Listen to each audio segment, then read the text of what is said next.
Hello guys, welcome to our YouTube channel study with M. आज मैं आप सभी के लिए काफ़ी इंपॉर्टेंट वीडियो लेके आई हूँ। तो देखिए, आपके आगामी उत्तराखंड पुलिस, पटवारी, लेखपाल, फॉरेस्ट गार्ड व अन्य एक दिवसीय सभी परीक्षाओं हेतु स्टडी विद एम के द्वारा आप सभी को प्रैक्टिस सेट प्रोवाइड कराए जा रहे हैं। और ये प्रैक्टिस सेट टोटली 100 क्वेश्चन का है, यानी कि 100 मार्क्स का ये प्रैक्टिस सेट हमारे द्वारा बनाया गया है, जो कि आयोग के पैटर्न पर तैयार किया गया है। जिस तरीके का आपका आगामी पेपर बनेगा आयोग के द्वारा, उसी तरीके का ये प्रैक्टिस सेट हमारे द्वारा बनाया गया है। तो काफ़ी महत्वपूर्ण ये प्रैक्टिस सेट है आपके आगामी सभी उत्तराखंड एग्जाम के लिए। और अभी तक आप सभी को 5 प्रैक्टिस सेट ऑलरेडी प्रोवाइड करा दिए गए हैं। आज ये 6 नंबर का प्रैक्टिस सेट है। तो जिन लोगों ने पुराने प्रैक्टिस सेट नहीं देखे हैं, तो स्टडी विद एम पर विजिट करके आप पुराने प्रैक्टिस सेट को देख सकते हैं। तो चलिए, आज के इस प्रैक्टिस सेट को हम स्टार्ट करते हैं। स्टार्ट करने से पहले जिन लोगों ने अभी तक हमारे YouTube channel study with M को सब्सक्राइब नहीं किया है, वो सब्सक्राइब कर लें।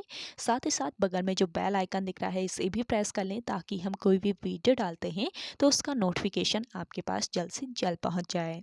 आप सभी लोग हमारे टेलीग्राम चैनल को भी ज्वाइन कर सकते हैं। ये भी स्टडी विद एम के नाम से ही बना हुआ है, और टेलीग्राम चैनल पर रात को 8 बजे क्विज का भी आयोजन किया जाता है। काफ़ी महत्वपूर्ण क्वेश्चन आपको क्विज के रूप में दिए जाते हैं, तो आप कोई ज्वाइन कर सकते हैं। तो चलिए, आज के सेशन को हम स्टार्ट करते हैं। सेशन का पहला क्वेश्चन है, रामधारी सिंह दिनकर को किस कृति पर साहित्य अकादमी पुरस्कार मिला? तो देखिए, रामधारी सिंह दिनकर को किस कृति पर संस्कृति के 4 अध्याय नामक कृति पर साहित्य अकादमी पुरस्कार से सम्मानित किया गया, यानी कि ऑप्शन सी इस क्वेश्चन का राइट आंसर है। अगला क्वेश्चन देखें, वागीश के लिए सही संधि विच्छेद को चुनिए। तो देखिए, वागीश के लिए सही संधि विच्छेद क्या हो जाएगा? वाक धन ईस, यानी कि ऑप्शन ए इस क्वेश्चन का राइट आंसर है। और यह किस संधि का उदाहरण है, ये भी पूछा जा सकता है। तो यह व्यंजन संधि का ये उदाहरण है। देखिए, किसी भी वर्ग के पहले व्यंजन के बाद किसी वर्ग का तीसरा, चौथा व्यंजन या कोई भी स्वर आने पर पहला व्यंजन अपने वर्ग के तीसरे व्यंजन में बदल जाता है। यानी कि यहाँ पे देखिए, वाक धन ईस में आपका क्या है? यहाँ पे आपका क है, क जो कि वर्ग का पहला व्यंजन है, और यहाँ पे आपका ई दिया हुआ है, जो कि एक स्वर है। तो आपका वर्ग का पहला व्यंजन और स्वर मिलकर क्या बना रहा है? यहाँ पे गी बना रहा है। तो यहाँ पे आपका क्या हो जाएगा? वागीश। और ये किस संधि का उदाहरण है? व्यंजन संधि का। तो आपको व्यंजन संधि का नियम पता रहना चाहिए। अगला क्वेश्चन देखेंगे, जो कुछ न जानता हो के लिए एक शब्द निम्न में से कौन सा है? तो देखिए, जो कुछ न जानता हो के लिए एक शब्द क्या हो जाएगा? अज्ञ। ऑप्शन बी यहाँ पे आपका बिल्कुल राइट आंसर है। अगला क्वेश्चन देखें, वाच्य के कितने प्रकार हैं? तो देखिए, वाच्य के 3 प्रकार होते हैं। ऑप्शन ए इस क्वेश्चन का राइट आंसर है। कौन कौन से प्रकार होते हैं? कर्तृवाच्य, कर्मवाच्य और भाववाच्य। तो 3 प्रकार के वाच्य होते हैं, इनको ध्यान रखें। अगला क्वेश्चन है, सम उपसर्ग से बना शब्द निम्न में से कौन सा है? तो देखिए, सम उपसर्ग से बना जो शब्द है यहाँ पे आपका कौन सा है? सम्मति।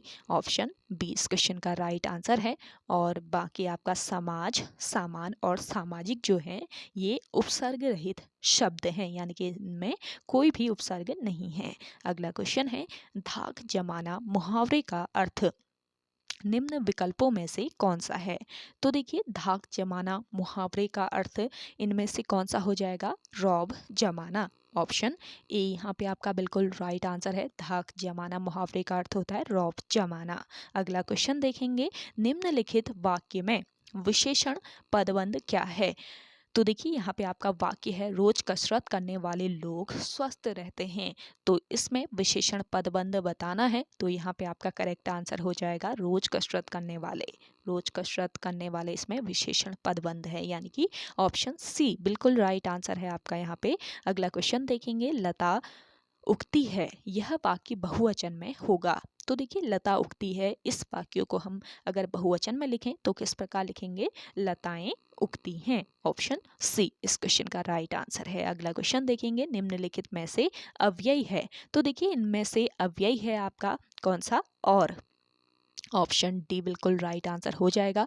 और ये कौन सा अव्यय है ये भी आपको बताना है। तो देखिए ये है आपका समुच्चय बोधक अव्यय। समुच्चय बोधक अव्यय है इसमें ये। और देखिए समुच्चय बोधक अव्यय क्या कहला कौन से होते हैं ये भी आपको पता रहना चाहिए। तो दो वाक्यों को जोड़ने वाले जो शब्द होते हैं वो क्या कहलाते हैं, आपके समुच्चय बोधक अव्यय कहलाते हैं। और ये दो प्रकार के होते हैं, कौन कौन से, समानाधिकरण और व्याधिकरण। और इसके अलावा प्राचीन, मोटा और गरीब, इनके अगर हम बात करें तो ये आपके अव्यय नहीं है, ये आपके क्या हैं, विशेषण शब्द हैं। ये आपके विशेषण शब्द हैं, कौन कौन से, प्राचीन, मोटा और गरीब। और आपका अव्यय है इसमें और, जो कि एक समुच्चय बोधक अव्यय है। अगला क्वेश्चन देखें, निम्न में से कौन सा शब्द पुल्लिंग है। तो देखिए इनमें से आपको पुल्लिंग शब्द ढूंढ लेना है। तो पुल्लिंग शब्द कौन सा है, सागर। सागर एक पुल्लिंग शब्द है। बाकी आशा, आज्ञा, गरिमा ये आपके स्त्रीलिंग शब्द हैं। ये तो आपको देखने से ही पता चल जाएगा, पढ़ने से ही। अगला क्वेश्चन देखें, इनमें से उत्क्षिप्त व्यंजन है। तो देखिए उत्क्षिप्त व्यंजन इनमें से कौन कौन सा है आपका, ऑप्शन सी में है। देखिए अंग और ढ जो है आपका ये उत्क्षिप्त व्यंजन है। ऑप्शन सी बिल्कुल राइट आंसर हो जाएगा। और हिंदी वर्णमाला में ये दो ही उत्क्षिप्त या फिर विकसित व्यंजन है। तो ध्यान रखिएगा, आपसे पूछा जाए कि हिंदी वर्णमाला में कितने उत्क्षिप्त या फिर विकसित व्यंजन हैं, तो आपको याद रखना है दो हैं। कौन कौन से हैं ये भी आपको ध्यान में रखना है। अगला क्वेश्चन देखेंगे, राम ने रावण को बाण से मारा। राम ने रावण को बाण से मारा, इस वाक्य में स्थूलांकित कारक क्रमशः इस प्रकार हैं। तो कौन कौन से इसमें स्थूलांकित कारक है ये आपको बताना है यहाँ पे। तो यहाँ पे आपका करेक्ट आंसर हो जाएगा कर्ता कारक, कर्म कारक और करण कारक। इसमें कौन कौन से कर्ता कारक, कर्म कारक और करण कारक हैं, यानी ऑप्शन डी बिल्कुल राइट आंसर है। अगला क्वेश्चन देखेंगे, चिंतामणि किसका निबंध संग्रह है। तो देखिए चिंतामणि जो है ये किसका निबंध संग्रह है, ये निबंध संग्रह है आचार्य रामचंद्र शुक्ल का। ऑप्शन सी बिल्कुल राइट आंसर है। चिंतामणि आचार्य रामचंद्र शुक्ल का निबंध संग्रह है, जो कितने भागों में संकलित है, 4 भागों में संकलित है। अगला क्वेश्चन देखेंगे, इत्यादि संकेतक चिन्ह है। तो देखिए इत्यादि का जो संकेतक चिन्ह है वो क्या है, इनमें से आपको चूज कर लेना है। तो इत्यादि का संकेतक चिन्ह होता है ये, ऑप्शन ए में है। ऑप्शन ए बिल्कुल राइट आंसर है। और इस चिन्ह की अगर हम बात करें तो इसको क्या कहा जाता है, इसको योजक चिन्ह कहा जाता है। और ये गणित में भाग देने वाला चिन्ह होता है, यानी भाग का ये साइन है। और ये जो चिन्ह है ये किसका चिन्ह है, ये विस्मयादि बोधक का, विस्मयादि बोधक ये चिन्ह है। तो आपको कौन कौन से ये चिन्ह है ये ध्यान में रख लेना है। और संकेतक चिन्ह आपका इस प्रकार होता है। अगला क्वेश्चन देखेंगे, राह खर्च का सही सामाजिक विग्रह निम्न में से कौन सा है। तो देखिए राह खर्च का सही सामाजिक विग्रह कर लेना है यहाँ पे। तो इस क्वेश्चन का राइट आंसर क्या हो जाएगा, राह के लिए खर्च। ऑप्शन बी बिल्कुल राइट आंसर है। और ये क्वेश्चन इंपॉर्टेंट है, इसको ध्यान रखें। अगला क्वेश्चन देखेंगे,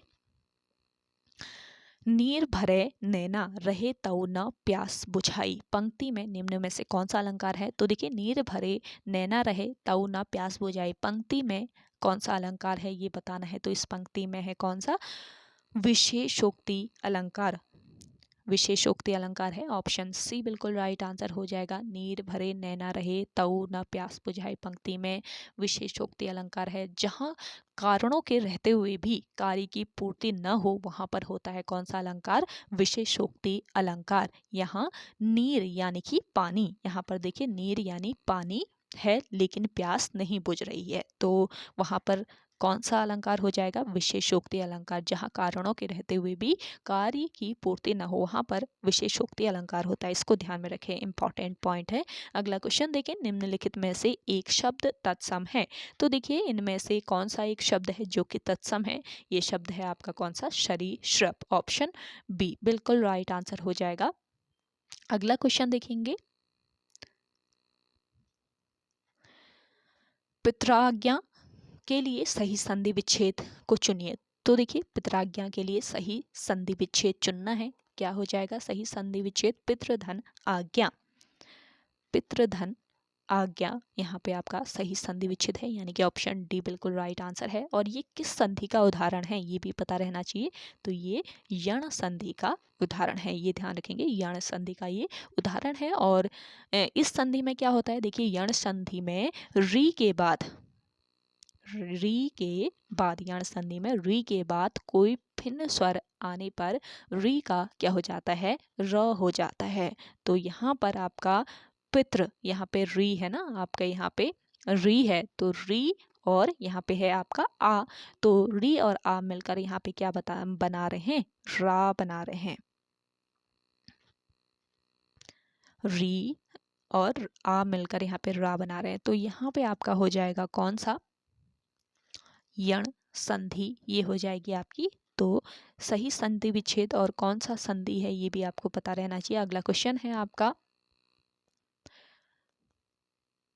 मतग यंद में कितने वर्ण होते हैं? तो देखिए मतग यंद जो है आपका, इसमें वर्ण कितने होते हैं ये बताना है। तो इस क्वेश्चन का राइट आंसर हो जाएगा 23 वर्ण होते हैं मतग यंद में। ऑप्शन सी बिल्कुल राइट आंसर हो जाएगा। देखिए मतग यंद छंद में 7 भगण और 2 गुरु के क्रम में 23 वर्ण होते हैं और यह समवर्णिक छंद है। इसको ध्यान रखेंगे। जो आपका मतग यंद है ये किससे संबंधित है? छंद से संबंधित है। अगला क्वेश्चन है, अनुपम शब्द का पर्यायवाची है। तो देखिए, और 7 भगण बोला मैंने। भगण क्या होता है? आपको अगर आप छंद देखते हैं तो इसमें इस तरीके का आपको साइन देखने को मिलेगा, इस तरीके का। छंद के एंड में जो छंद की लाइन लिखते हैं उसके एंड में इस तरीके से आपको साइन देखने को मिलते हैं ना, तो इसको भगण बोला जाता है। 7 भगण, तो छंद में 7 भगण और 2 गुरु के क्रम में 30 वर्ण होते हैं। तो ये ध्यान रखेंगे और ये समवर्णिक छंद है। ऐसे ही अगला क्वेश्चन देखेंगे, अनुपम शब्द का पर्यायवाची है। तो अनुपम शब्द का पर्यायवाची होता है क्या? अद्वितीय।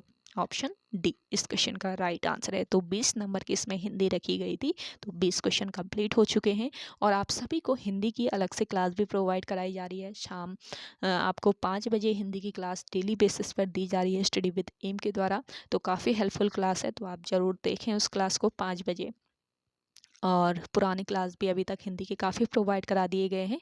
तो जिन लोगों ने पुरानी क्लासेस नहीं देखी है, स्टडी विद एम पर प्लेलिस्ट बना दी गई है, सारे प्लेलिस्ट अपडेट कर दिए गए हैं, तो आप वहाँ पे विज़िट करके देख सकते हैं। और आप सभी लोगों को सुबह भी क्लास प्रोवाइड कराई गई थी, तो वो क्लास भी आप देख लीजिए। काफ़ी यूनिक क्लास रहती हैं हमारी आपके आगामी एग्ज़ाम के रिगार्डिंग। चलिए अगले क्वेश्चन की ओर बढ़ते हैं। अल्मोड़ा के पूर्व में स्थित खगमरा किले का निर्माण किस राजा ने करवाया था? तो देखिए अल्मोड़ा के पूर्व में स्थित है कौन सा किला? खगमरा का किला। और इस किले का निर्माण किसने? राजा भीष्मचंद ने करवाया था। यानी कि आपका ऑप्शन ए यहाँ पे आपका बिल्कुल राइट आंसर हो जाएगा। राजा भीष्मचंद ने इस किले का निर्माण कराया, खगमरे किले का। अगला क्वेश्चन देखेंगे, इंसाइक्लोपीडिया ऑफ उत्तराखंड किसे कहा जाता है? इंसाइक्लोपीडिया ऑफ उत्तराखंड कहा जाता है किसको? शिव प्रसाद डबराल को। यानी कि ऑप्शन बी यहाँ पे आपका राइट आंसर है।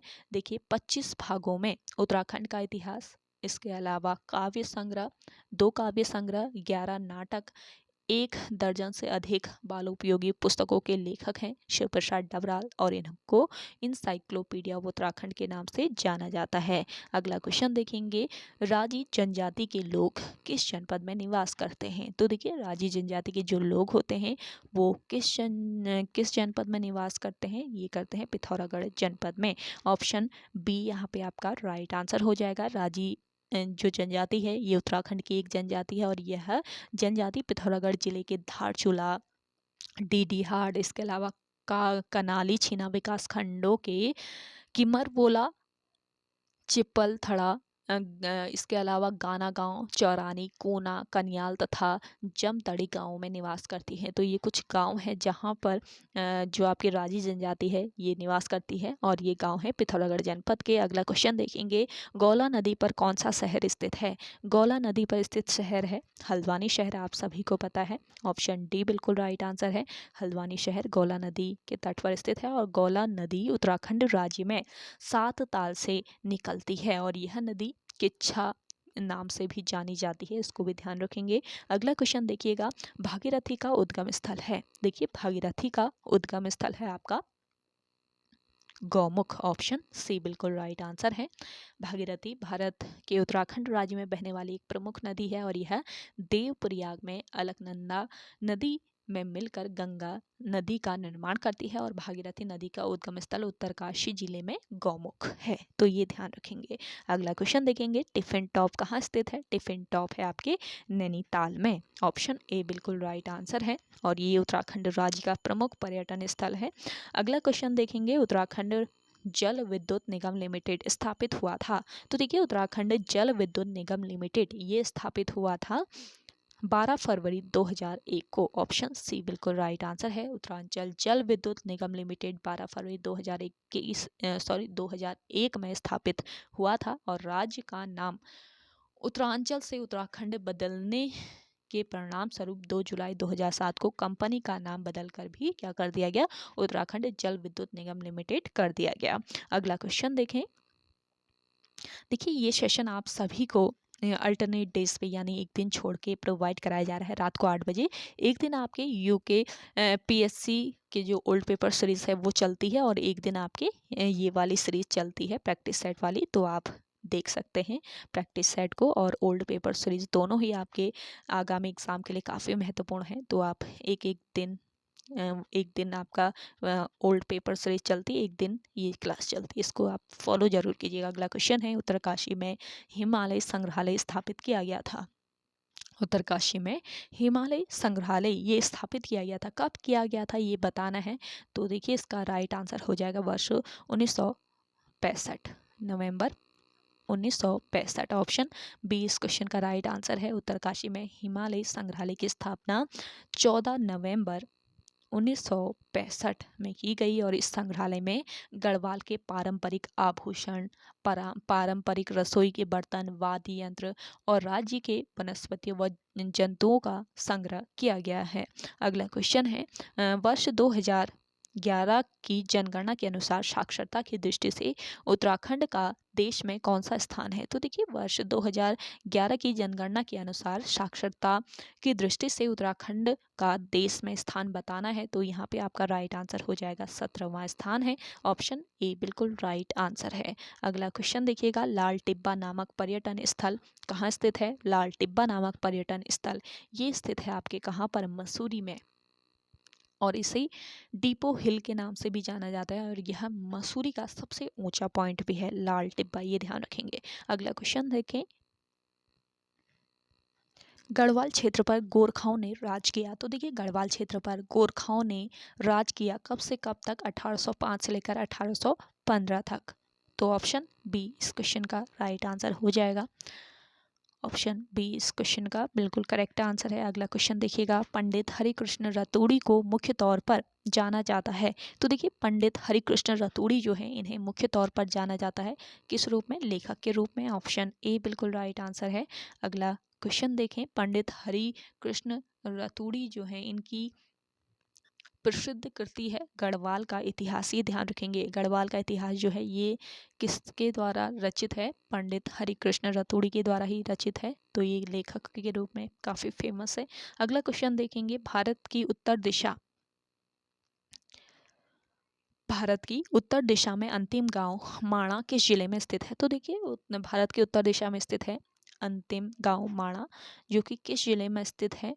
उत्तराखंड राज्य में, ये बताना है। तो यहाँ पे आपका करेक्ट आंसर हो जाएगा चमोली जिले में माणा गांव चमोली जिले में स्थित है और यह भारत का उत्तर दिशा में स्थित अंतिम गांव है जो हिंदुओं के तीर्थ स्थल बद्रीनाथ से केवल 3 किलोमीटर की दूरी पर स्थित है।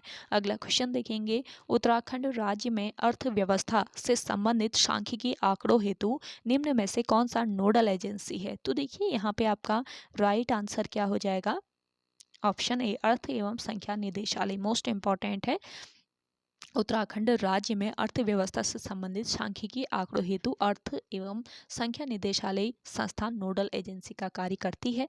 तो ये आपका काफ़ी यूनिक क्वेश्चन है। अगला क्वेश्चन देखें, भारत जब आज़ाद हुआ तो टिहरी रियासत का राजा कौन था। तो देखिए भारत की आज़ादी के समय टिहरी रियासत का राजा कौन था, मानवेंद्र शाह। ऑप्शन ए इस क्वेश्चन का राइट आंसर है। अगला क्वेश्चन देखेंगे, महासू देवता की पूजा होती है। तो देखिए महासू जो देवता हैं इनकी पूजा होती है देहरादून में। ऑप्शन डी इस क्वेश्चन का राइट आंसर है। महासू देवता की पूजा देहरादून जिले के हनोल नामक स्थान पर होती है। और महासू देवता जो हैं ये एक नहीं बल्कि 4 देवताओं का नाम है और स्थानीय भाषा में महासू शब्द महाशिव का अपभ्रंश है। तो महासू देवता एक नहीं 4 देवताओं का नाम है महासू। और देहरादून के हनौल जो मंदिर है इसमें महासू देवता की पूजा की जाती है। अगला क्वेश्चन है, उत्तराखंड के किस उत्सव से पत्थर युद्ध संबंधित है। तो देखिए ये जो उत्सव है ये कौन सा उत्सव है, यहाँ पे आपका राइट आंसर हो जाएगा बग्वाल। ऑप्शन सी बिल्कुल राइट आंसर है। उत्तराखंड के बग्वाल उत्सव से पत्थर युद्ध संबंधित है। यह प्रत्येक वर्ष रक्षाबंधन के दिन बाराही देवी मंदिर जो कि कहाँ पर, देवीधुरा चंपावत में स्थित है, तो आयोजित होता है। तो अब पत्थर युद्ध यहाँ पे नहीं होता है, यहाँ पर फूल और फलों के से युद्ध किया जाता है। ये जो घोषणा की गई ये हाईकोर्ट के द्वारा की गई थी। हाईकोर्ट ने यहाँ पे पत्थर युद्ध बंद करवा के फूल और पत्थर फेंकने की जो प्रथा है इसको प्रारंभ किया और पत्थर फेंकने की प्रथा को समाप्त कर दिया। अगला क्वेश्चन है, चंद्र सिंह गढ़वाली के नेतृत्व में गढ़वाल राइफल की किस इकाई ने निहत्थे अफगान सैनिकों पर गोली चलाने से इनकार कर दिया था। तो देखिए यहाँ पे आपका राइट आंसर हो जाएगा ऑप्शन डी। ऑप्शन डी बिल्कुल राइट आंसर है। देखिए 23 अप्रैल 1930 को हवलदार मेजर चंद्र सिंह गढ़वाली के नेतृत्व में गढ़वाल राइफल की 2/18 इकाई के निहत्थे अफगान सैनिकों पर गोली चलाने से मना कर दिया। तो ये आपको ध्यान में रखना है। अगला क्वेश्चन देखेंगे, कफनी ग्लेशियर कहाँ स्थित है। कफनी ग्लेशियर आपके कहाँ पर स्थित है, बागेश्वर जनपद में स्थित है। ऑप्शन बी बिल्कुल करेक्ट आंसर हो जाएगा। और इस ग्लेशियर से कफनी नदी का उद्भव हुआ है और यह पिंडर नदी की सहायक नदी है। जो कफनी नदी है ना यहाँ से उद्गम होता है कफनी ग्लेशियर से और ये पिंडर नदी की सहायक नदी है आपकी कफनी नदी। अगला क्वेश्चन देखेंगे, कूली बेगार प्रथा का हल निकालने के लिए खच्चर सेना की स्थापना करने वाले कमिश्नर का नाम।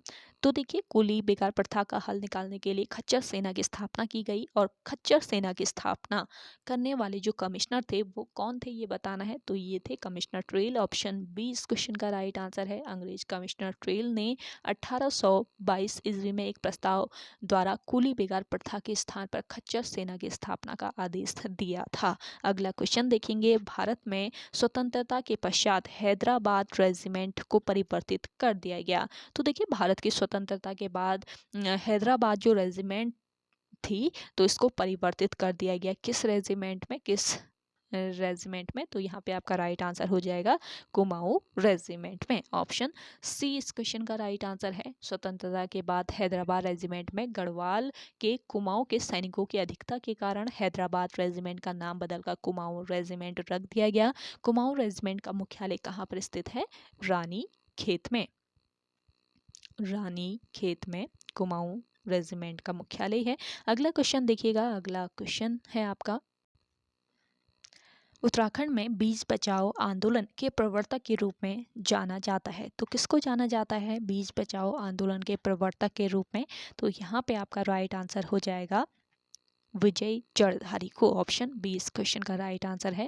देखिए उत्तराखंड में 1980 के दशक में बीच बचाओ आंदोलन चलाया गया था। कब चलाया गया था ये भी पूछा जा सकता है, और इसके प्रवर्तक के रूप में विजय जड़धारी को जाना जाता है। अगला क्वेश्चन देखें, सरहिंद नहर निर्मित की गई। तो देखिए सरहिंद जो नहर है ये निर्मित की गई है किस नदी पर? सतलज नदी पर। सतलज नदी से इसका निर्माण किया गया है। ऑप्शन बी यहाँ पे आपका राइट आंसर है। और यह पंजाब की एक प्रमुख नहर है सरहिंद नहर। ये किस राज्य की? पंजाब राज्य की एक प्रमुख नहर है जिसका निर्माण 1882 में किया गया। अगला क्वेश्चन देखेंगे, कौथिग शब्द किससे संबंधित है? तो देखिए कौथिग जो शब्द है ये संबंधित है किससे? मेले से। ऑप्शन ए यहाँ पे आपका राइट आंसर हो जाएगा। कौथिग शब्द मेले से संबंधित है और यह कुमाऊं गढ़वाल क्षेत्र में मनाया जाता है कौथिग, ये ध्यान रखेंगे। तो उत्तराखंड राज्य में कौथिग मेलों से संबंधित है। अगला क्वेश्चन है, उत्तराखंड राज्य की प्रथम निर्वाचित विधानसभा के अध्यक्ष कौन है? तो यहाँ पे आपका करेक्ट आंसर हो जाएगा Prakash Pant.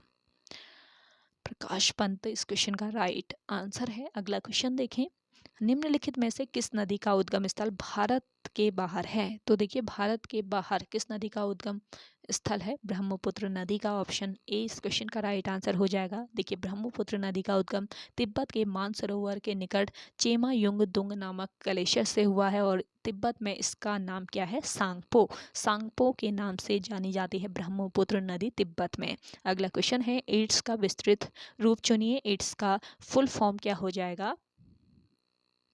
Acquired immuno deficiency syndrome. तो ऑप्शन सी यहाँ पे आपका राइट आंसर हो जाएगा।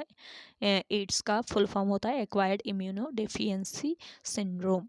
अगला क्वेश्चन है आपका, प्रच्छन्न यानी छिपी बेरोजगारी का परिणाम क्या होता है? तो देखिए प्रच्छन्न यानी छिपी बेरोजगारी का जो परिणाम होता है वो क्या होता है? अनुत्पादक कर्मचारियों की संख्या में वृद्धि। तो ऑप्शन डी बिल्कुल राइट आंसर हो जाएगा। अगला क्वेश्चन देखेंगे, चंबल नदी किन राज्यों से होकर बहती है? चंबल नदी जो है ये आपके उत्तर प्रदेश, मध्य प्रदेश और राजस्थान से होकर बहती है। तो ऑप्शन सी बिल्कुल राइट आंसर हो जाएगा। और चंबल नदी का प्राचीन नाम अगर आपसे पूछ लिया जाए तो इसका प्राचीन नाम क्या था? चरमबाती। चरमबाती इसका प्राचीन नाम था और यह नदी जाना पांव पर्वत महू से निकलती है। अगला क्वेश्चन देखेंगे, यह इतालवी यात्री वह इतालवी यात्री जिसने विजयनगर साम्राज्य का अत्यंत प्रशंसात्मक विस्तृत वर्णन किया है, तो कौन है ये? यहाँ पे आपको बताना है। तो यहाँ पे आपका राइट आंसर हो जाएगा निकोलो कोंटी। वह इतालवी यात्री, ये इतालवी यात्री है निकोलो कोंटी जिसने विजयनगर साम्राज्य का अत्यंत प्रशंसात्मक विस्तृत वर्णन किया है। ऑप्शन बी यहाँ पे आपका राइट आंसर हो जाएगा। निकोलो कोंटी ने देवराय प्रथम के शासनकाल में विजयनगर की यात्रा की थी। तो कब की थी ये भी ध्यान में रखिएगा। तो देखिए इस सेट के आपके इस प्रैक्टिस सेट के 50 क्वेश्चन आपके कवर हो चुके हैं, 50 क्वेश्चन सॉल्व हो चुके हैं। आगे बढ़ते हैं और आगे बढ़ने से पहले आप सभी को अगर सेशन पसंद आ रहा है तो लाइक कर लीजिए। जिन लोगों ने अभी तक हमारे YouTube channel study with M को सब्सक्राइब नहीं किया है वो सब्सक्राइब कर लीजिए और ज़्यादा से ज़्यादा इस सेशन को आप शेयर कीजिएगा अपने दोस्तों के साथ, अपने व्हाट्सएप ग्रुप्स में। आप सभी लोगों का ही ये चैनल है और आप सभी लोगों को इसको सपोर्ट करना है, इस चैनल को आगे लेके जाना है, शेयर करना है ज़्यादा से ज़्यादा जितना हो सके। आप सभी लोगों के लिए ही यहाँ पे स्टडी विद एम के द्वारा कड़ी मेहनत की जा रही है, आपको प्रॉपर क्लास यहाँ पे प्रोवाइड की जा रही है। तो आप सभी लोग इतना कर ही सकते हैं स्टडी विद एम के लिए। तो चलिए बढ़ते हैं अगले क्वेश्चन की ओर। ध्वनि मापक इकाई को कहते हैं? तो देखिए ध्वनि मापक इकाई को क्या कहते हैं? डेसिबल कहते हैं। ऑप्शन डी यहाँ पे आपका राइट आंसर है। अगला क्वेश्चन देखिएगा, हरित गृह प्रभाव किस गैस की अधिक मात्रा में होने से बढ़ता है? तो देखिए हरित गृह प्रभाव ये किस गैस की? ये गैस है आपका कार्बन डाइऑक्साइड।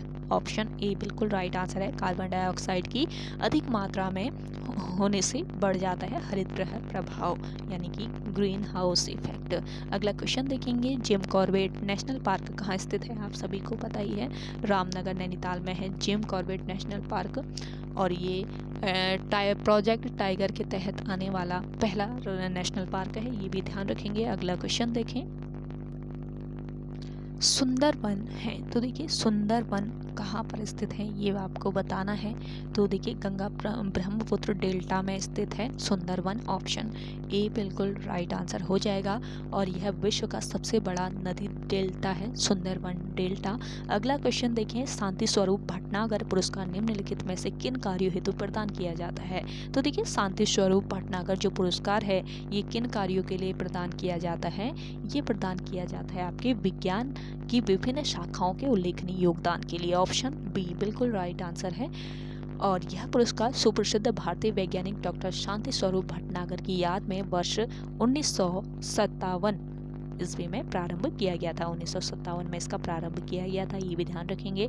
अगला क्वेश्चन देखेंगे, स्वतंत्रता के बाद रियासतों के एकीकरण में सबसे महत्वपूर्ण भूमिका किसके द्वारा निभाई गई। तो देखिए स्वतंत्रता के बाद रियासतों के एकीकरण में सबसे महत्वपूर्ण भूमिका निभाई गई किसके द्वारा निभाई गई। सरदार वल्लभ भाई पटेल के द्वारा निभाई गई। ऑप्शन ए बिल्कुल राइट आंसर हो जाएगा आपका। अगला क्वेश्चन देखेंगे, महाराणा सांगा ने इब्राहिम लोदी को किस युद्ध में पराजित किया था। तो महाराणा सांगा ने इब्राहिम लोदी को किस युद्ध में, खादोली के युद्ध में पराजित किया था। ऑप्शन ए इस क्वेश्चन का राइट आंसर हो जाएगा। खादोली का युद्ध कब हुआ था पूछा जाए आपसे तो 1518 ईस्वी में यह युद्ध हुआ था और यह युद्ध महाराणा सांगा और इब्राहिम लोदी के बीच हुआ था, जिसमें इब्राहिम लोदी को पराजित कर दिया था महाराणा सांगा ने। अगला क्वेश्चन है, हर्षवर्धन की राजधानी कहाँ थी। तो देखिए हर्षवर्धन की राजधानी थी कहाँ पर, कन्नौज में। ऑप्शन सी इस क्वेश्चन का राइट आंसर है। अगला क्वेश्चन देखें, बुद्ध ने अपना पहला उपदेश कहाँ दिया था।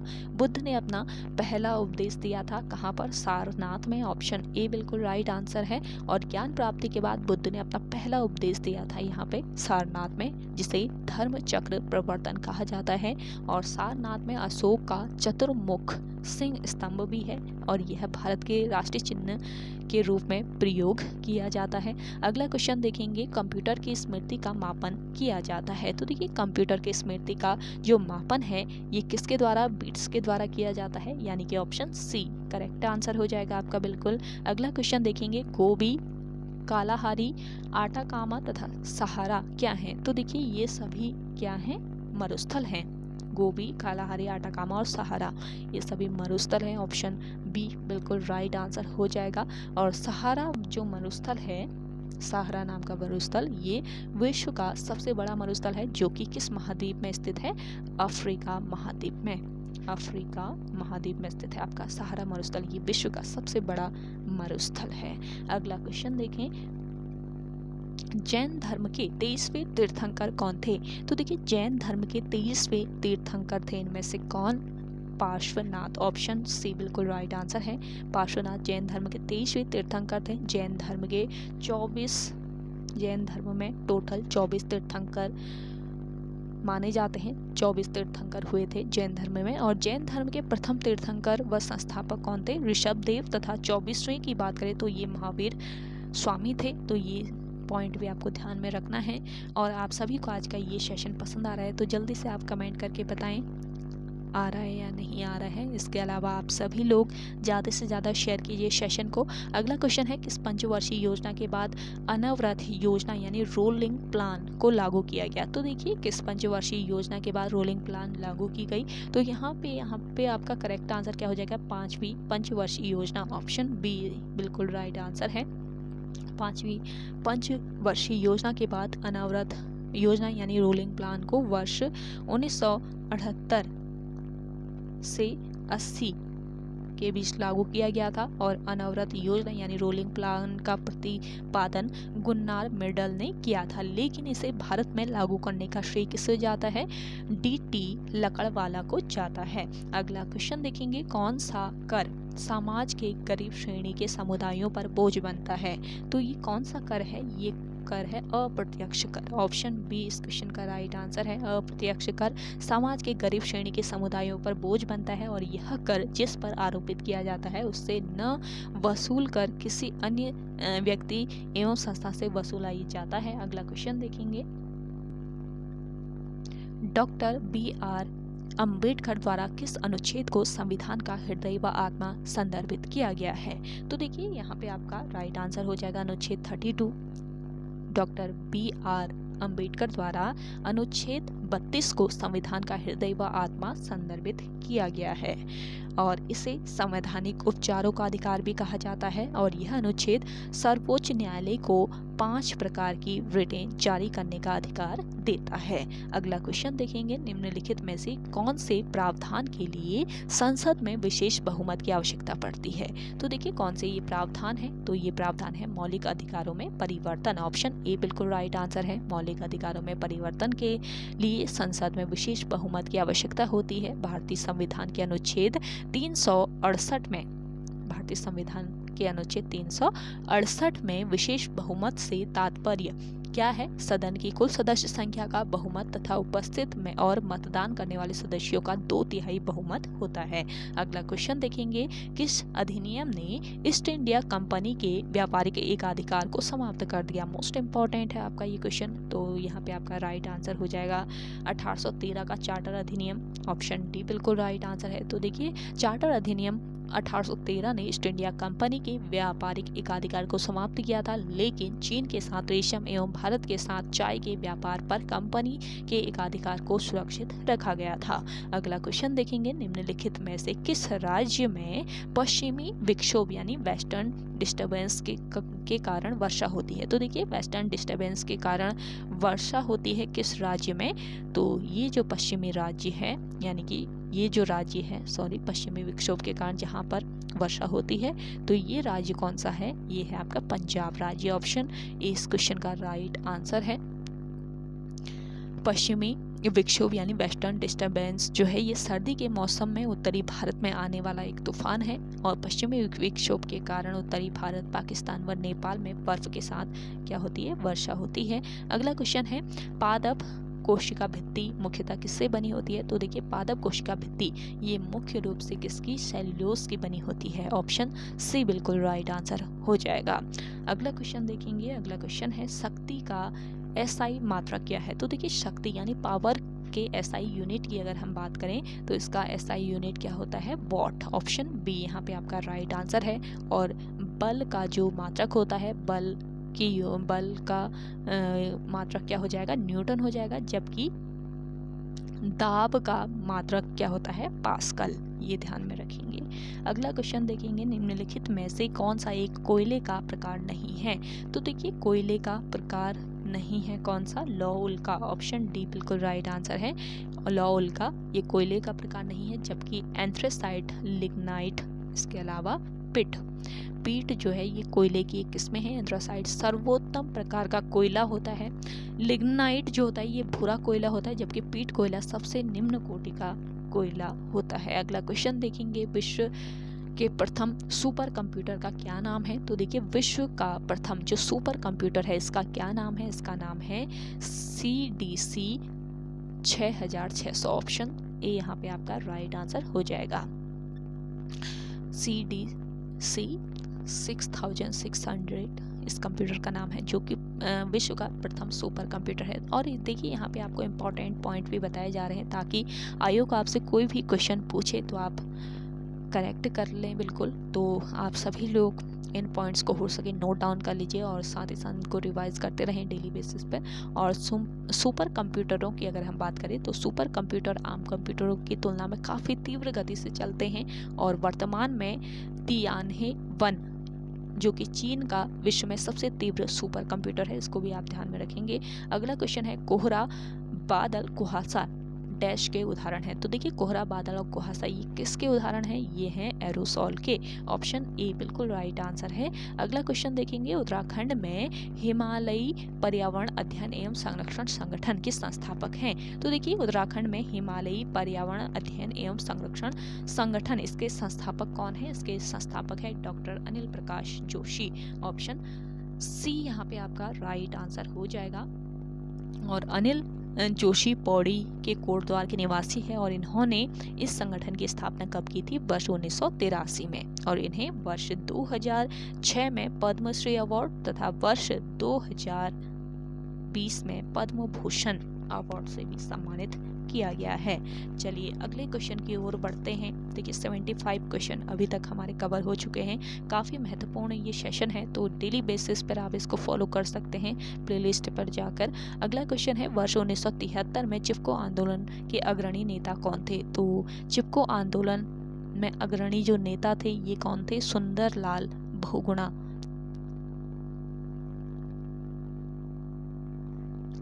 ऑप्शन सी बिल्कुल राइट आंसर हो जाएगा। वर्ष 1973 में चिपको आंदोलन के अग्रणी नेता सुंदरलाल बहुगुणा थे और यह आंदोलन गढ़वाल में हुआ था और ठेकेदारों द्वारा काटे जा रहे वृक्षों से चिपककर महिलाओं ने इस आंदोलन में बहादुरी का परिचय दिया था और इसमें जो अग्रणी नेता थे ये कौन थे? सुंदरलाल बहुगुणा। अगला क्वेश्चन है, पंचाचूली पर्वत चोटी की ऊंचाई है? तो देखिए पंचाचूली पर्वत चोटी, इसकी हाइट कितनी है? इसकी हाइट है 6904 मीटर। ऑप्शन बी इस क्वेश्चन का राइट आंसर है। और पंचाचूली पर्वत उत्तराखंड राज्य के उत्तरी कुमाऊं क्षेत्र में स्थित 5 चोटियों की एक श्रृंखला है और इसकी सबसे ऊंची चोटी की ऊंचाई है 6904 मीटर और यह कुमाऊं हिमालय के किस जनपद में है? पिथौरागढ़ जनपद में। पंचाचूली नामक चोटी जो है ये पिथौरागढ़ जनपद में है, ये आपको ध्यान रखना है। अगला क्वेश्चन देखिएगा, उत्तराखंड राज्य में चैतू माणोकू थे? तो देखिए चैतू और माणोकू ये कौन थे उत्तराखंड राज्य में? ये एक चित्रकार थे। ऑप्शन बी यहाँ पे आपका राइट आंसर है। सुप्रसिद्ध चित्रकार थे उत्तराखंड राज्य में चैतू और माणोकू और गढ़वाल के प्रसिद्ध शासक सुदर्शन शाह ने चैतू और माणोकू चित्रकारों को अपने दरबार में आश्रय दिया था। अगला क्वेश्चन देखें, दिल्ली में अलाउद्दीन खिलजी के शासनकाल की अवधि क्या थी? तो देखिए दिल्ली में अलाउद्दीन खिलजी के शासनकाल की अवधि की बात करें तो ये अवधि थी 1296 से लेकर 1316 ईस्वी तक। ऑप्शन ए बिल्कुल राइट आंसर हो जाएगा। दिल्ली में अलाउद्दीन खिलजी का शासनकाल इतने से इतने तक था और देखिए उसने सैनिकों को नगद वेतन दिया तथा पहली बार स्थायी सेना भी रखी थी अलाउद्दीन खिलजी ने और वह अपने बाजार नियंत्रण के लिए भी जाना जाता है और उसका साम्राज्य अफगानिस्तान से लेकर उत्तर मध्य भारत तक फैला हुआ था। अलाउद्दीन खिलजी दिल्ली सल्तनत के खिलजी वंश का दूसरा शासक था, ये भी आपको ध्यान में रखना है। अगला क्वेश्चन देखेंगे, पाल साम्राज्य भारत के किस हिस्से से संबंधित है? तो देखिए पाल जो साम्राज्य है ये संबंधित है पूर्वी हिस्से से। ऑप्शन ए यहाँ पे आपका राइट आंसर है। पाल साम्राज्य भारत के पूर्वी हिस्से यानी बंगाल से संबंधित था, अर्थात इसका विस्तार पूर्वी भारत में था और इस साम्राज्य की स्थापना गोपाल ने 750 ईस्वी में की थी और इस वंश के शासक धर्मपाल ने विक्रमशिला विश्वविद्यालय की स्थापना की थी तथा देवपाल भी इसी वंश का एक प्रसिद्ध शासक था, ये भी ध्यान रखेंगे। अगला क्वेश्चन देखेंगे, अंडो फंक्शन का कीबोर्ड शॉर्टकट क्या है? तो देखिए यहाँ पे आपका करेक्ट आंसर हो जाएगा Ctrl+Z। ऑप्शन ए बिल्कुल राइट आंसर हो जाएगा और Ctrl+V का प्रयोग पेस्ट करने के लिए, Ctrl+C का जो प्रयोग है ये कॉपी करने के लिए और Ctrl+U का प्रयोग रेखांकित यानी कि अंडरलाइन करने के लिए किया जाता है। अगला क्वेश्चन देखेंगे, खिज्र खां निम्नलिखित में से किस राजवंश से संबंधित था? खिज्र खां संबंधित था सैयद वंश से। ऑप्शन सी यहाँ पे आपका राइट आंसर है। खिज्र खां सैयद वंश से संबंधित था और इस वंश का संस्थापक भी था ये और इसने मंगोल आक्रमणकारी तैमूर को सहयोग प्रदान किया था। इस सहयोग के बदले में तैमूर ने इसे लाहौर, मुल्तान और दीपालपुर की सूबेदारी प्रदान की थी। और देखिए 1414 ईस्वी में दिल्ली पर आक्रमण किया था इसने, किसने? खिज्र खां ने और दौलत खां लोदी को हराकर स्वयं ये सुल्तान बन गया था। अगला क्वेश्चन देखेंगे, गोपेश्वर तथा बाड़ाहाट के स्तंभ लेख हैं। तो देखिए गोपेश्वर तथा बाड़ाहाट के जो स्तंभ लेख हैं ये 6वीं सदी के स्तंभ लेख हैं। ऑप्शन सी बिल्कुल राइट आंसर है। और गोपेश्वर के रुद्र शिव मंदिर के त्रिशूल लेख में 2 राजाओं कौन कौन से? एक तो नागपति नाग तथा अशोक चल्ल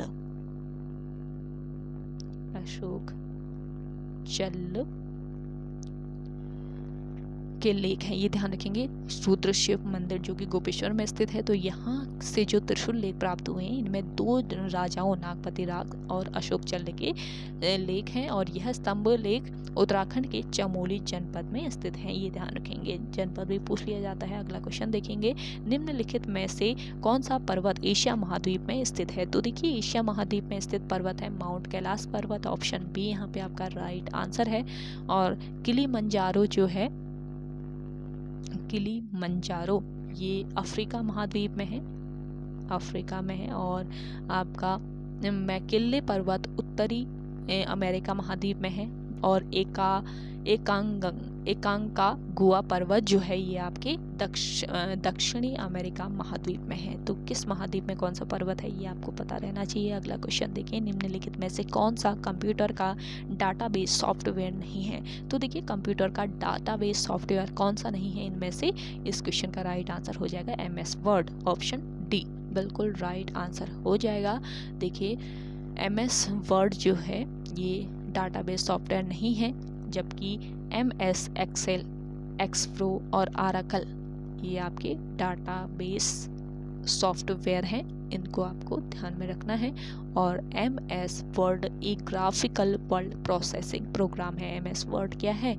ये एक ग्राफिकल वर्ड प्रोसेसिंग प्रोग्राम है। अगला क्वेश्चन देखेंगे, निम्नलिखित में से कौन ओपन सोर्स सॉफ्टवेयर नहीं है? तो देखिए इनमें से ओपन सोर्स सॉफ्टवेयर कौन सा नहीं है? तो यहाँ पे इस क्वेश्चन का आपका राइट आंसर क्या हो जाएगा? माइक्रोसॉफ्ट ऑफिस, ऑप्शन बी बिल्कुल राइट आंसर हो जाएगा। Microsoft office open source software नहीं है। ओपन सोर्स सॉफ्टवेयर ऐसे सॉफ्टवेयर को कहा जाता है जिसके सोर्स कोड सभी के लिए ओपन हो तथा जिसमें कोई भी अपना योगदान देकर उसे बेहतर बना सकता है, जैसे कि एंड्रॉयड, लाइनक्स और मोजिला फायरफॉक्स, ये सभी आपके ओपन सोर्स सॉफ्टवेयर हैं। अगला क्वेश्चन देखेंगे, निम्नलिखित में से कौन सा दुनिया का सबसे ऊंचा जलप्रपात यानी झरना है? तो देखिए दुनिया का सबसे ऊंचा जलप्रपात कौन सा है? इनमें से एंजिल जलप्रपात है, और इसकी ऊंचाई की बात करें तो लगभग 979 यानी फीट की बात करें तो 3212 फीट इसकी हाइट है, और यह जलप्रपात वेनेजुला में कैरो नदी पर स्थित है।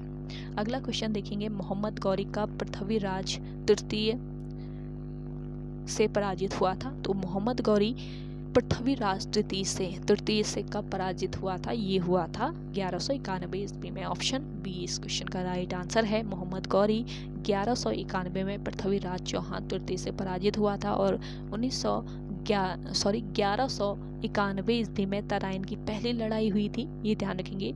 1191 में ही तराइन की पहली लड़ाई हुई थी, जिसमें मुस्लिम शासक शहाबुद्दीन मोहम्मद गौरी हार गया था और उसे दया के संकेत के रूप में मुक्त कर दिया गया था। परंतु तराइन के दूसरे युद्ध जो कि 1192 में हुआ था, तो पृथ्वीराज तृतीय मोहम्मद गौरी से पराजित हो गया था, और भारत में तुर्की राज्य की क्या हुई थी? स्थापना हुई थी। अगला क्वेश्चन देखेंगे, बौद्धों के लिए उत्तर प्रदेश में स्थित सारनाथ क्यों महत्वपूर्ण है? तो देखिए सारनाथ जो है ये महत्वपूर्ण है। ज्ञान प्राप्त करने के बाद भगवान बुद्ध ने सारनाथ में अपना पहला उपदेश दिया था, इसलिए ये फेमस है। ऑप्शन डी बिल्कुल राइट आंसर हो जाएगा। अगला क्वेश्चन देखें, प्रसिद्ध संगीतकार उस्ताद बिस्मिल्लाह खां किस संगीत वाद्य यंत्र से संबंधित थे? तो देखिए प्रसिद्ध संगीतकार उस्ताद बिस्मिल्लाह खां ये संबंधित थे किससे? शहनाई से, ऑप्शन डी बिल्कुल राइट आंसर हो जाएगा। और इन्हें वर्ष 2001 में भारत के सर्वोच्च नागरिक सम्मान भारत रत्न से सम्मानित किया गया था। अगला क्वेश्चन देखते हैं, हिंदी नाटक अंधेर नगरी के रचयिता कौन है? तो देखिए हिंदी का एक नाटक है अंधेर नगरी, इसके रचयिता कौन है? भारतेंदु हरिश्चंद्र, ऑप्शन बी यहाँ पे आपका राइट आंसर हो जाएगा। और मुंशी प्रेमचंद्र, और इसके अलावा मुंशी प्रेमचंद जो हैं इन्होंने किसकी रचना की थी? गोदान, कर्मभूमि, गबन, रंगभूमि, इनकी रचना की थी। भारतेंदु हरिश्चंद्र जो हैं इन्होंने अंधेर नगरी, भारत दुर्दशा और धर्मवीर भारती जो हैं इन्होंने किसकी रचना की थी? इन्होंने गुनाहों के देवता, इसके अलावा सूरज का सातवां घोड़ा, अंधाधुन अंधा युग, तो इन रचनाओं की रचना की थी किसने? धर्मवीर भारती ने। और विशाखा दत्त की बात करें तो मुद्रा राक्षस नाम की जो पुस्तक है वो इसके लेखक कौन है? विशाखा दत्त हैं। तो यहाँ पे आपको याद रखना है। अगला क्वेश्चन देखिए, उत्तराखंड का रेणुका देवी मेला लगता है। तो देखिए उत्तराखंड राज्य में रेणुका देवी जो मेला है वो कहाँ पर लगता है? उत्तरकाशी जनपद में लगता है। ऑप्शन ए बिल्कुल राइट आंसर है। उत्तरकाशी जनपद के देवी धार दुंडा स्थित मां रेणुका देवी मंदिर के प्रांगण में यह मेला आयोजित किया जाता है। जिन लोगों ने सेशन अभी भी शेयर नहीं किया है, आपका ये जो प्रैक्टिस सेट है वो लगभग ख़त्म होने वाला है, सेशन अभी भी शेयर नहीं किया है तो जल्दी से आप सभी लोग मिलकर इस सेशन को शेयर कर दीजिए। आप सभी को ये सीरीज़ पसंद आ रही है तो लाइक कर लें और ज़्यादा से ज़्यादा सब्सक्राइब कर लीजिए चैनल को, और शेयर तो आपको करना ही है, शेयर कर लीजिए जल्दी से। अगला है, विश्व बैंक की सुलभ ऋण खिड़की किस संस्था को कहा जाता है? विश्व बैंक की सुलभ ऋण खिड़की कहा जाता है किस संस्था को? ये संस्था है आपकी अंतर्राष्ट्रीय विकास एजेंसी। ऑप्शन बी इस क्वेश्चन का राइट आंसर है, अंतर्राष्ट्रीय विकास एजेंसी। और यह एजेंसी जरूरतमंद राष्ट्रों को उधार शर्तों पर अल्पकालिक ऋण प्रदान करने वाली एक संस्था है। अगला क्वेश्चन देखेंगे, इनमें से कौन सा विकल्प सही ढंग से मेल नहीं खाता है? तो कौन सा ऐसा विकल्प है जो मेल नहीं खाता है? इसका राइट आंसर हो जाएगा ऑप्शन बी 1956 ईस्वी गुरु नानक का जन्म। ये मेल नहीं खाता है क्योंकि गुरु नानक के जन्म की बात करें तो इनका जन्म कब हुआ था? 1469 में हुआ था, लाहौर के निकट तलवंडी गांव में। और बाकी सभी आपके सुमेलित हैं। इब्न बतूता भारत पहुंचा था 1333। 1290 में मार्को पोलो ने भारत का दौरा किया और 1498 में वास्को डी गामा कालीकट में आया था। तो काफ़ी यूनिक क्वेश्चन है और महत्वपूर्ण भी है। तो यहाँ पे आपका जो इनकरेक्ट था वो था कौन सा? Option B. तो ऑप्शन बी ही इस क्वेश्चन का राइट आंसर हो जाएगा। अगला क्वेश्चन देखें, इनमें से किस महाद्वीप में सवाना घास के मैदान नहीं हैं? तो देखिए कौन सा ये महाद्वीप है जहाँ पर सवाना घास के मैदान नहीं पाए जाते हैं? ये है आपका यूरोप महाद्वीप। ऑप्शन बी इस क्वेश्चन का राइट आंसर हो जाएगा। सवाना घास के मैदान अफ्रीका, अमेरिका, ऑस्ट्रेलिया, दक्षिण पूर्व एशिया महाद्वीपों में स्थित है। सवाना घास के मैदानों में बिखरे हुए पेड़ों के साथ शुष्क घास के मैदान पाए जाते हैं, ये भी ध्यान रखेंगे। अगला क्वेश्चन देखेंगे, दिए गए विकल्पों में से दूसरे युग्म के लिए सापेक्ष अक्षरों का चयन करें जो पहले युग्म के अनुरूप संबंध का अनुसरण करते हुए प्रश्न चिन्ह की जगह लेगा। तो देखिए प्रश्न चिन्ह की जगह आपका कौन सा ऑप्शन लेगा? यहाँ पे इस क्वेश्चन का करेक्ट आंसर हो जाएगा आपका ऑप्शन डी। अगला क्वेश्चन देखें, एक फोटो की ओर इशारा करते हुए एक लड़के ने कहा, वह मेरे नाना जी के इकलौते दामाद का इकलौता बेटा है। फोटो वाले व्यक्ति का उस लड़के से क्या संबंध है? तो देखिए इनका संबंध क्या हो जाएगा? इस क्वेश्चन का राइट आंसर है स्वयं। फोटो वाले व्यक्ति का उस लड़के से क्या संबंध है? वो स्वयं है उस फोटो में। अगला क्वेश्चन देखेंगे, जेवियर जॉर्ज दक्षिण की ओर चलना शुरू करता है। 25 मीटर चलने के बाद वह बस स्टॉप तक पहुंचता है और फिर वह उत्तर की तरफ जाता है। 30 मीटर चलने के बाद वह पूर्व की तरफ मुड़ता है और 10 मीटर और चलता है। फिर वह दक्षिण की तरफ मुड़ता है और 30 मीटर चलता है। वह बस स्टॉप से कितनी दूर और किस दिशा में है? तो देखिए कितनी दूर है, ये किस दिशा में है, ये बता देना है आपको। तो इस क्वेश्चन का राइट आंसर हो जाएगा 10 मीटर दूर है और पूर्व दिशा में है। अगला क्वेश्चन देखेंगे,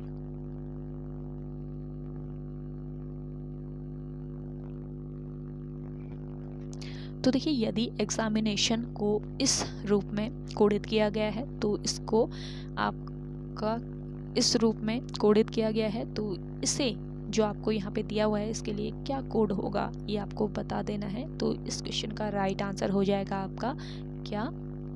ऑप्शन डी, इसे इस रूप में कोडित किया जाएगा। अगला क्वेश्चन देखेंगे, लास्ट क्वेश्चन है आज के इस सेशन का। दी गई श्रृंखला में से असंगत संख्या ज्ञात करनी है। तो इनमें से आपकी असंगत संख्या है 91। ऑप्शन सी बिल्कुल राइट आंसर हो जाएगा। तो ओके गाइज, आज के सेशन में इतना ही। आई होप आप सभी को आज का ये सेशन पसंद आया होगा। अगर आप सभी को आज का ये सेशन पसंद आता है तो इस सेशन को लाइक कीजिए, शेयर कीजिए, और जिन लोगों ने अभी भी हमारे YouTube channel study with M को सब्सक्राइब नहीं किया है वो सब्सक्राइब कर लीजिए। और आप सभी लोग स्टडी विद एम की प्लेलिस्ट जरूर चेकआउट कीजिएगा, वहाँ पे आपको काफ़ी महत्वपूर्ण क्लासेस प्रोवाइड कराई गई हैं। तो चलिए मिलते हैं एक नेक्स्ट इंटरेस्टिंग वीडियोज़ के साथ, तब तक के लिए धन्यवाद।